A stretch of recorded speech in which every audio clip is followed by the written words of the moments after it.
نماز باجماعت صلاۃ الجماع۔ حضرت عبداللہ بن عمر سے روایت ہے کہ اللہ کے رسول نے فرمایا کہ جماعت کی نماز جو ہے وہ 27 گنا اکیلے کی نماز سے بہتر ہے، متفق علیہ۔ بعض روایات میں 25 کا لفظ بھی ہے۔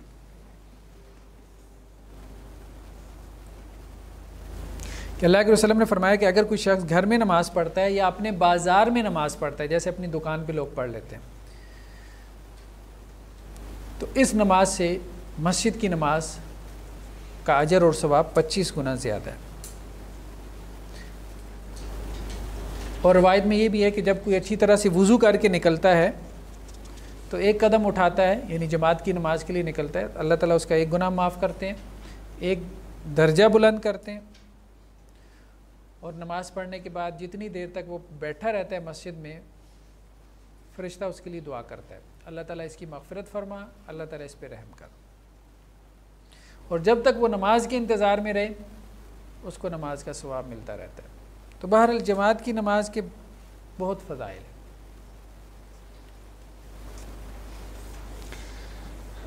بلکہ یہ بھی مسلم کی روایت ہے کہ ایک نابینا شخص، غالباً ابن ام مکتوم تھے، وہ رسول اللہ صلی اللہ علیہ وسلم کے پاس آئے اور انہوں نے کہا کہ اللہ کے رسول، میرے پاس تو کوئی گائیڈ نہیں ہے جو مجھے مسجد لے کے آئے۔ تو اللہ کے رسول نے کہا ٹھیک ہے، تم گھر میں نماز پڑھ لیا کرو۔ لیکن جب وہ واپس ہوئی تو اللہ کے رسول نے کہا اذان کی آواز آتی ہے؟ تو انہوں نے کہا جی۔ تو اللہ کے رسول نے کہا نہیں، پھر تو مسجد میں آؤ۔ تو اذان کی نماز آتی ہو، تو اذان کی آواز آتی ہے تو پھر مسجد نماز پڑھنے کا حکم ہے۔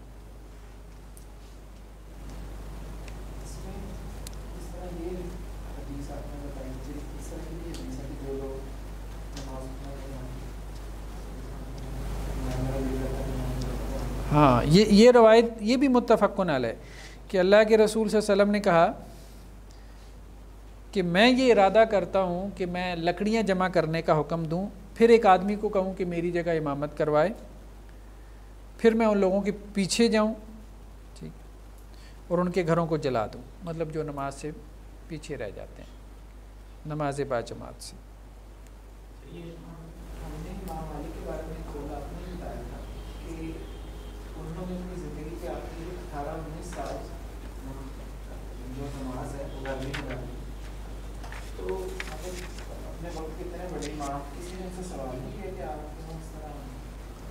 نماز جو با جماعت ہے اس کے حکم کے بارے میں فقہا کا اختلاف ہے، ٹھیک ہے۔ امام احمد اور امام بخاری کہتے ہیں کہ یہ فرض ہے، نماز با جماعت فرض ہے، لازم ہے، لیکن وہ بھی یہ نہیں کہتے کہ اگر اکیلے پڑھی ہے تو نماز ہی نہیں ہوگی۔ اچھا، یہ صرف ظاہریہ نے کہا ہے۔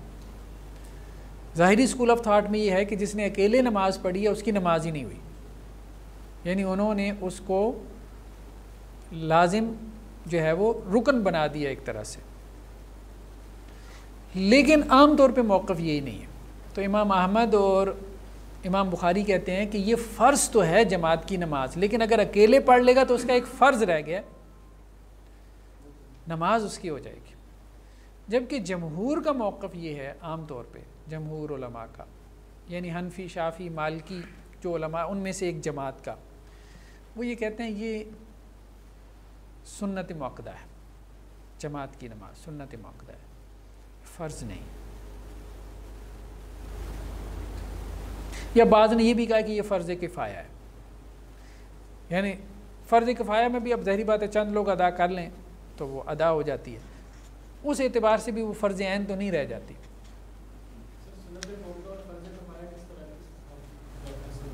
جی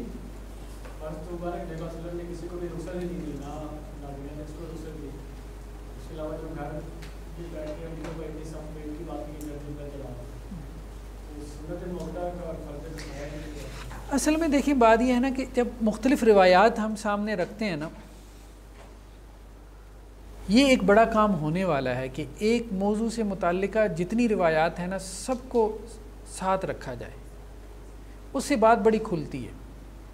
اب یہاں پہ یہ روایت اسی طرح سے لکھی ہوئی ہے کہ اللہ کے رسول نے اسی طرح سے یہ بات کہی ہے، لیکن بعض روایات میں جیسے عبداللہ ابن مسعود سے ایک روایت ہے جس میں یہ ہے کہ یہ بات اللہ کے رسول نے جمعہ کی نماز کے بارے میں کہی، بالکل یہی الفاظ ہیں۔ تو اب جب اس کے مختلف متون آتے ہیں نا، ٹیکس اس کے سامنے آتے ہیں، یہ جو گھر جلانے والی بات ہے ہم اس کی بات کر رہے ہیں۔ عبداللہ ابن مسعود کی روایت میں یہ ہے کہ وہ جمعہ کے بارے میں اللہ کے رسول نے کہی کہ جو لوگ اس سے پیچھے رہ جاتے ہیں تو میرا دل کرتا ہے کہ میں یہاں کسی کو کھڑا کروں اور ان کے گھر جا کے جلا دوں۔ اچھا، پھر بعض اس کی توجیہ یہ کر لیتے ہیں کہ اس سے مراد یہ نہیں ہے، اس سے مراد یہ ہے کہ جو مسجد میں آتا ہی نہیں ہے اس کی بات ہو رہی ہے۔ اچھا، وہ ایک معنی نکلنے کا مطلب ایک وہ امکان ہوتا ہے، پاسبلٹی ہوتی ہے، کیونکہ روایت میں اس قسم کا انداز نہیں ہے کہ جس نے ایک نماز بھی چھوڑ دی جماعت کی تو اس کے ساتھ میں یہ کروں۔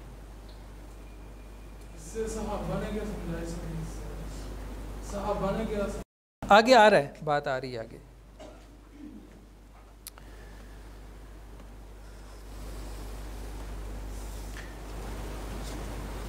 آگے ہم استثناءات کی طرف آتے ہیں نا نماز با جماعت کے، تو اس میں مزید بات کھلے گی۔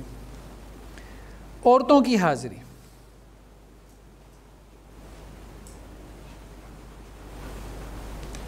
تو جماعت کی نماز میں عورتوں کی حاضری کیا ہے؟ اس کا جواز ہے، صرف احناف کے نزدیک مکروہ ہے، ناپسندیدہ ہے۔ وہ بھی یہ کہتے ہیں فتنے کے اندیش ہے، زمانہ بدل گیا ہے۔ لیکن جمہور کے نزدیک جماعت کی نماز میں عورتوں کی مطلب خاص طور پہ وہ جو اندھیرے کی نمازیں ہیں، اندھیرے سے مراد مغرب، عشاء اور فجر، یعنی ان نمازوں میں عورتیں رسول اللہ صلی اللہ علیہ وسلم کے زمانے میں عام طور پہ مسجد میں حاضر ہوتی تھی، جماعت میں شریک ہوتی تھی۔ تو حضرت ابو ہریرہ سے روایت ہے کہ اللہ کے رسول نے فرمایا کہ اللہ کی لونڈیوں کو یعنی اپنی عورتوں کو مسجدوں میں جانے سے مت روکو، لیکن انہیں چاہیے کہ جب وہ مسجد کے لیے نکلیں تو خوشبو لگا کے نہ نکلیں۔ یہ سنن ابی داؤد کی روایت ہے، اور مسلم کی روایت میں ہے کہ اللہ کے رسول نے فرمایا کہ جس عورت نے خوشبو لگائی ہو تو وہ پھر ہمارے ساتھ آ کے مسجد میں نماز نہ پڑھے۔ مطلب کچھ کنڈیشنز لگا دی نا عورتوں کے نکلنے کے لیے، ایک تو یہ کہ اندھیرے کی نماز میں نکلیں، اور دوسرا یہ ہے کہ اس طرح سے نہ نکلیں کہ مردوں کے لیے اٹریکشن کا باعث بنے یا فتنے کا باعث بنے۔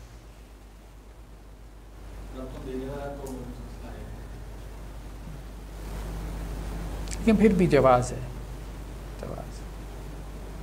اگرچہ صحابہ میں دونوں قسم کے مطلب ہمیں ایٹیچیوڈ ملتے ہیں، بعض صحابہ نے پسند نہیں کیا اور بعض اس پہ بہت اصرار کرتے تھے۔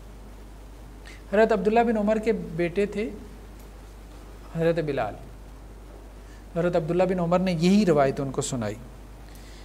حضرت عبداللہ بن عمر سے بھی یہ روایت جو ہے وہ مروی ہے نا کہ اپنی عورتوں کو مسجد جانے سے مت روکو، تو انہوں نے جواب میں کہا ان کے بیٹے نے میں تو روکوں گا، کیونکہ وہ تو اللہ کے رسول کا زمانہ تھا۔ تو روایت میں ملتا ہے انہوں نے ساری زندگی کلام ہی نہیں کیا اس سے، میں تمہیں اللہ کے رسول کی حدیث سنا رہا ہوں اور تم۔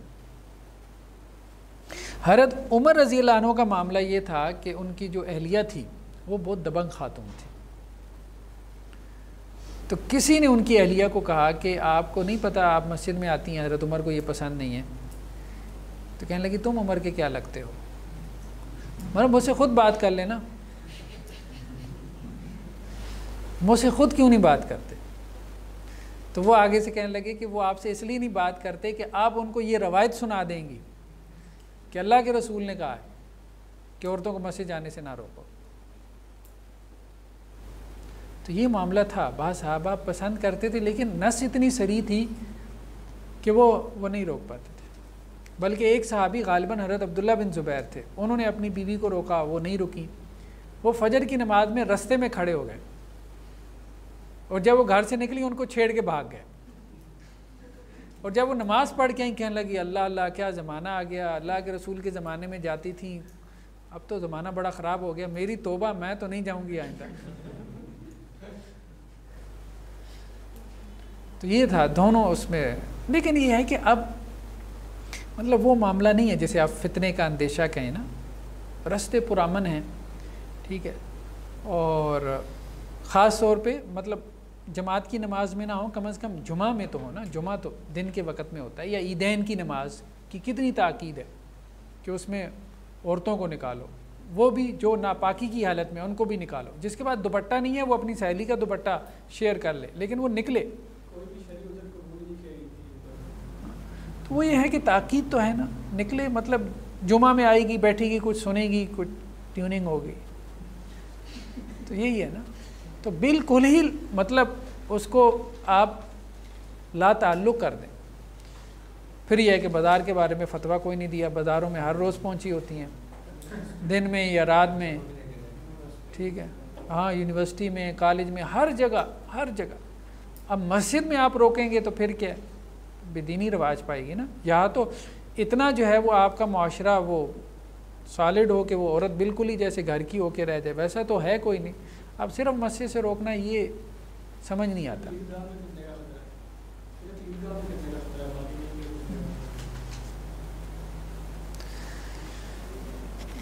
دور کی اور بڑی مسجد میں نماز پڑھنا، ٹھیک ہے، یہ بھی پریفرڈ ہے، مستحب ہے. تو بنو سلمہ تھے، مسجد نبی کے قریب کچھ جگہ خالی ہوئی، تو یہ ایک خاندان تھا، تو انہوں نے چاہا کہ ہم مسجد نبی کے قریب گھر خرید لیں. اللہ کے رسول کو پتہ چلا، تو اللہ کے رسول نے کہا بھائی مجھے پتہ چلا ہے کہ آپ لوگ مسجد نبی کے قریب آنا چاہ رہے ہیں. کہنے لگے اللہ کے رسول ایسا ہی ہے. تو آپ نے فرمایا نہیں، وہاں ہی ٹھہرے رہو، تمہارے ایک ایک قدم جو ہے وہ لکھا جاتا ہے جو تم نماز کے لیے اٹھاتے ہو.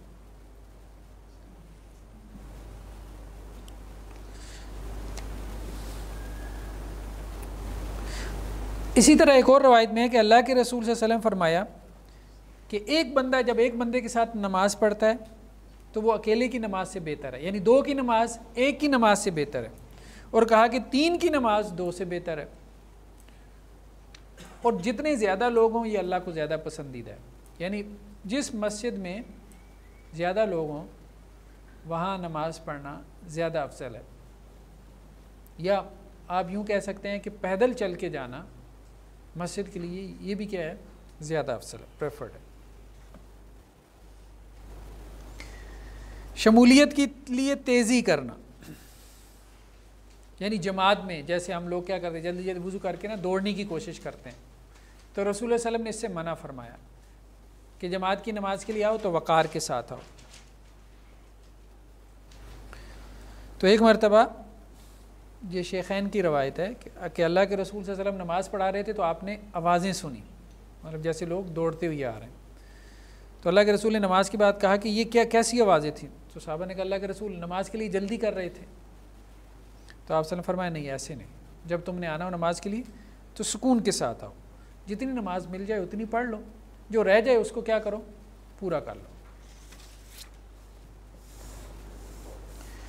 امام کا نماز کو ہلکا رکھنا یہ بھی مستحب ہے کہ امام کیا کرے، جماعت کی نماز ہلکی رکھے، چھوٹی، یعنی اس میں تخفیف کرے، لمبی صورتیں نہ پڑھائے کہ لوگ اس سے تنگ پڑ جائیں، مسجد میں آنا چھوڑ دیں، چھوٹی چھوٹی صورتیں پڑھائے. رسول اللہ صلی اللہ علیہ وسلم نے فرمایا کہ جب میں نماز شروع کرتا ہوں تو میرا دل کرتا ہے میں نماز کو لمبا کروں، لیکن میں پیچھے کسی بچے کے رونے کی آواز سنتا ہوں تو میں نماز کو کیا کرتا ہوں، مختصر کر دیتا ہوں. تو کسی عذر سے نماز کو مختصر بھی کیا جا سکتا ہے.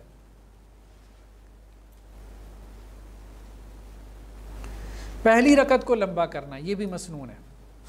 حضرت ابو سعید خدری سے روایت ہے کہ اللہ کے رسول صلی اللہ علیہ وسلم پہلی رکعت کو اتنا لمبا کرتے تھے کہ اگر ہم میں سے کوئی جنت البقیع، وہ جو قبرستان ہے مسجد نبوی کے بالکل ساتھ ہے، جو لوگ وہاں گئے ہیں تو انہوں نے دیکھا ہوگا، تو کوئی جنت البقیع میں جاتا اور واپس آ جاتا، وضو وغیرہ بھی کر لیتا، تو آپ صلی اللہ علیہ وسلم ابھی پہلی رکعت میں ہوتے تھے. اور وہ یہ کہتے ہیں کہ ہمارا گمان یہ ہے کہ اللہ کے رسول یہ اس لیے کرتے تھے کہ زیادہ سے زیادہ لوگ جماعت میں شریک ہو جائیں، پہلی رکعت ان کو مل جائے. تو پہلی رکعت کو لمبا کرنا تاکہ لوگ شامل ہو جائیں، یا جیسے امام کو اندازہ ہو کہ جی لوگ آ رہے ہیں یا وضو کر رہے ہیں تو وہ ایک صورت اور ملا لے، تو یہ پریفرڈ ہے، مستحب ہے. امام سے آگے بڑھنا یعنی جماعت کی نماز میں یہ ناپسندیدہ ہے، بلکہ بہت سخت وعید آئی ہے اس پہ. سنن کی روایت میں ہے کہ اللہ کے رسول صلی اللہ علیہ وسلم نے فرمایا تمہیں ڈر نہیں لگتا کہ تم میں سے کوئی ایک امام سے پہلے سر اٹھائے تو اس کا سر گدھے کے سر جیسا ہو جائے. امام سے آگے نہیں بڑھنا، جب امام سجدہ کرے تو اس کے بعد سجدہ کرو، جب امام سر اٹھائے تو اس کے بعد سر اٹھاؤ۔ 2 افراد کی جماعت۔ حضرت عبداللہ ابن عباس کہتے ہیں کہ میں نے اپنی خالہ یعنی حضرت میمونہ جو ازواج مطہرات میں سے تھی ان کے پاس رات گزاری، تو اللہ کے رسول رات کی نماز کے لیے کھڑے ہوئے تو میں بھی کھڑا ہو گیا کہ آپ کے ساتھ نماز پڑھ لوں، تو میں آپ کے بائیں طرف کھڑا ہوا تو اللہ کے رسول نے مجھے پکڑ کے میرے سر سے پکڑ کے مجھے دائیں طرف کھڑا کیا، ٹھیک ہے۔ تو 2 لوگ اگر جماعت کروائیں گے تو مقتدی پیچھے نہیں کھڑا ہوگا بلکہ دائیں سائڈ پہ کھڑا ہوگا، لیکن یہ بھی نہیں کہ وہ امام سے کچھ تھوڑا پیچھے کھڑا ہو، ایسا بھی نہیں ہے، بلکہ امام کے ساتھ کھڑا ہوگا لیکن دائیں سائڈ پہ، یعنی امام نماز میں پیچھے آ سکتا ہے، مقتدی بن سکتا ہے اگر کوئی ضرورت ہو تو۔ جیسا کہ انہوں نے روایت بیان کی ہے، شیخین کی روایت ہے حضرت سہل بن سعد سے کہ اللہ کے رسول بنو عمر بن عوف کی طرف گئے، ان کے درمیان کوئی جھگڑا وگڑا تھا صلح کروانے کے لیے، تو پیچھے نماز کا وقت ہو گیا، تو اقامت بھی کہی گئی، تو لوگوں نے آ کے حضرت ابوبکر سے کہا کہ آپ نماز کروا دیں، تو حضرت ابوبکر نے کہا نماز کا وقت ہو گیا، چلے میں کروا دے، تو حضرت ابوبکر نے نماز کروانا شروع کر دی۔ اتنے میں اللہ کے رسول آ گئے اور اللہ کے رسول آ کے صف میں کھڑے ہو گئے، تو لوگوں نے کیا کیا، لوگوں نے جو ہے وہ مطلب اپنی ران پہ ہاتھ مارنا شروع کر دیا۔ حضرت ابوبکر کو متوجہ، وہ نماز میں زیادہ متوجہ تھے نا، ان کو تو نہیں پتہ چلا کہ اللہ کے رسول پیچھے صف میں آ کے کھڑے ہو گئے، تو انہوں نے اپنی ران پہ ہاتھ مارنے شروع کر دیے۔ جب انہوں نے زیادہ ہاتھ مارے تو پھر حضرت ابوبکر نے کہا کہ پتہ نہیں کیا مسئلہ ہوا، کوئی پریشانی ہے، تو انہوں نے تھوڑا سا التفات کر کے دیکھ لیا، جب اللہ کے رسول کو دیکھا تو حضرت ابوبکر پیچھے ہو گئے۔ اللہ کے رسول نے اشارہ بھی کیا کہ آپ کھڑے رہیں، لیکن حضرت ابوبکر پیچھے آ گئے۔ اللہ کے رسول نے پھر آگے مطلب امام بن کے نماز مکمل کروائی، اور پھر بعد میں کہا کہ ابوبکر میں نے اشارہ بھی کیا تھا، تو کہنے کہ اللہ کے رسول میرے لیے ممکن نہیں ہے کہ آپ کو میں امامت کرواؤں۔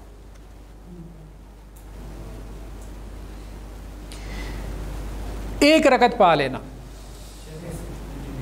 ضرورت کے تحت ہو سکتا ہے، دیکھیں امام کا وضو ٹوٹ جاتا ہے پھر بھی تو وہ چلا جاتا ہے نا، ہاں مقتدی اس کی جگہ لے لیتا ہے، کوئی ایشو نہیں۔ ایک رکعت پا لینا، اللہ کے رسول صلی اللہ علیہ وسلم کی حدیث ہے کہ من ادرک الرکعہ فقد ادرک الصلاۃ، جس نے ایک رکعت پا لی اس نے نماز پا لی۔ تو بعض اہل علم نے یہاں رکعت سے مراد کیا لی ہے؟ رکوع، کہ جس نے رکوع پا لیا اس نے رکعت پا لی۔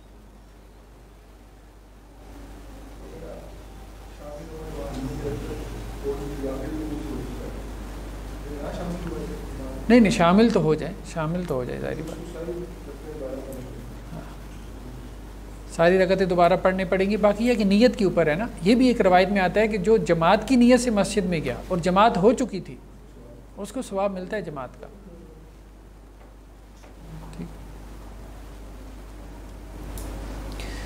تو حدیث کے الفاظ یہ ہیں کہ جب تم نماز کے لیے آؤ اور ہم سجدے میں ہوں تو سجدے میں چلے جاؤ، لیکن اس کو رکعت شمار نہ کرو۔ اور آگے کیا ہے؟ ومن ادرک الرکعہ، جس نے رکعت پا لی۔ اب اس کانٹیکس میں یہاں رکعت سے مراد رکوع، کہ سجدے کو شمار نہ کرو اور رکوع کو شمار کر لو۔ تو اس کانٹیکس کے اعتبار سے جو ہے وہ اس کا معنی درست معلوم ہوتا ہے۔ جماعت کے لیے کیا کیا آزار ہیں، یعنی کن کن عذر کی وجہ سے آپ جماعت کی نماز سے پیچھے رہ سکتے ہیں؟ بارش اور ٹھنڈ، یعنی سخت ٹھنڈ جسے کہتے ہیں۔ حضرت عبداللہ بن عمر سے روایت ہے کہ اللہ کے رسول صلی اللہ علیہ وسلم کے جو مؤذن تھے وہ اذان کہتے تھے، ٹھیک ہے، لیکن اگر رات بہت ٹھنڈی ہوتی تھی یا بارش والی ہوتی تھی تو وہ کیا کہتے تھے؟ صلوا فی رحالکم، اپنے گھروں میں نماز پڑھ لو۔ شیخین کی روایت ہے۔ ایک اور روایت میں کیا الفاظ ہیں؟ صلوا فی بیوتکم، اپنے گھروں میں نماز پڑھ لو۔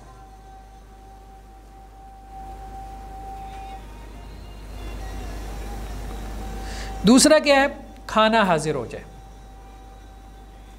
اب دیکھیں نا، یہ وہ چیزیں ہیں کہ جو ابھی وہ بات ہو رہی تھی نا کہ کیسے سنت مؤکدہ کی طرف گیا۔ ٹھیک ہے. تو اب اس میں بھی واضح روایت ہے صحیح بخاری کی کہ اللہ کے رسول صلی اللہ علیہ وسلم نے فرمایا کہ جب تم میں سے کسی ایک کے پاس کھانا آ جائے تو بھلے نماز کھڑی ہو چکی ہو، یعنی جماعت کی نماز ہے، وَإِنْ أُقِيمَتِ الصَّلَاةُ، بھلے نماز کھڑی ہو چکی ہو لیکن وہ پہلے کیا کرے، کھانا کھائے. تو اگر وہ فرض ہوتی تو پھر مطلب ان لوگوں کی دلیل ہے، میں نہیں کہہ رہا، لیکن بہرحال بہتر یہی ہے کہ ٹیکنیکلی اگر ہم اس کے لیے فرض کا لفظ نہ بھی استعمال کریں لیکن سپرٹ اس کی فرض والی ہے، الا یہ کہ کوئی عذر ہو. عذر ہو، ہاں یہ ہے کہ عذر کی وجہ سے اس کے ترک کو معاملہ جو ہے نا اس کو اتنا سیریس نہیں لیا گیا، پھر مطلب اس پہ کوئی وعید نہیں ہے اگر کوئی عذر کی وجہ سے ترک کرتا ہے، بھلے وہ عذر کوئی اس کا دنیاوی عذر ہو. اسی طرح مدافعات الاخبثین، دو چیزوں کا ذکر آیا تھا، یعنی بول و براس. ٹھیک ہے. تو حضرت عائشہ رضی اللہ عنہ کہتی ہیں میں نے اللہ کے رسول سے سنا کہ لا صلاۃ بحضرت طعام، مطلب جب کھانا حاضر ہو جائے اس وقت بھی نماز نہیں ہے، ولا ہوا یدافع الاخبثین، اور جب اس کو پیشاب کی یا پخانے کی حاجت محسوس ہو رہی ہے اس وقت بھی اس کی نماز قبول نہیں ہوتی. پہلے جائے واش روم میں اپنی حاجت سے فارغ ہو پھر نماز کے لیے آئے. یعنی یہ نہیں کہی کہ میں پہلے نماز پڑھ لیتا ہوں، نہیں. لاسٹ کیا ہے، حضرت ابو درداء سے ہے کہ آدمی کے فقیہ ہونے کی نشانی یہ ہے کہ اگر اسے کوئی حاجت محسوس ہو رہی ہے تو وہ پہلے اپنی حاجت پوری کر لے پھر نماز ادا کرے، اس حال میں کہ وہ فارغ ہو، یعنی اس کا دل جو ہے وہ فارغ ہو، پوری طرح متوجہ ہو اللہ کی طرف.